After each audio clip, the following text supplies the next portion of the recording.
عورت کے اوپر اختلاف یا کوئی ایسے معاملات ہوئے یا لوگوں نے ان کی بات ماننے سے انکار کیا تو نبی علیہ الصلوۃ والسلام نے پھر لوگوں کو سمجھایا کہ حضرت علی کا معاملہ وہی ہے جس طرح آپ مجھ سے محبت کرتے ہو، جس طرح آپ مجھے حاکم سمجھتے ہو، اسی طریقے سے یہ علی بھی میری طرف سے آپ کے لیے حاکم ہے یا ولی ہیں یا محبوب ہیں۔ اب یہ جو مولا کا لفظ ہے نا، اس کے بہت سارے معنی ہیں، اور ہمارے کچھ لوگوں نے کیا کیا کہ اس کو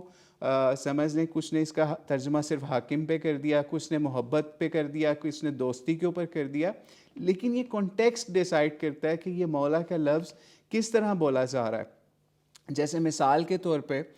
حضرت علی کے سمجھ لیجئے جس وقت ان کی خلافت یا اس طرح کے ان کے معاملات چل رہے تھے، تو سمجھ لیجئے امام ابن کثیر نے بھی اس روایت کو نقل کیا، اس کے علاوہ بھی مسند احمد کے اندر بھی یہ روایت آتی ہے، اس سے بھی ہمیں پتہ چل جائے گا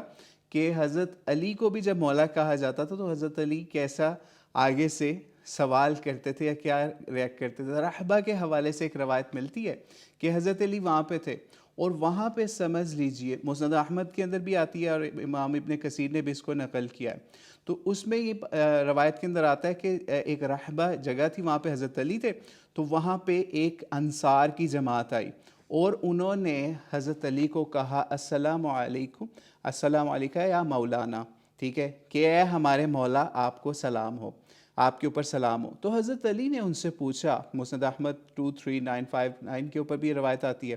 تو حضرت علی نے ان سے پوچھا کہ میں آپ کا کیسے مولا ہو سکتا ہوں جبکہ آپ تو ایک عرب قوم ہو؟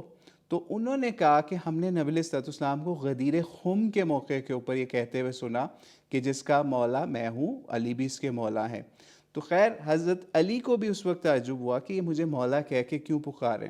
تو اس سے پتہ چلا کہ حضرت علی نے بھی ان سے یہ کانٹیکسٹ جاننے کے لیے یہ سوال کیا، ٹھیک ہے۔ اب یہ روایت کچھ لوگ ضعیف بھی کہتے ہیں، کچھ لوگ حسن کے درجے میں بھی لیتے ہیں، لیکن بہرحال اس سے ہی پتہ چلا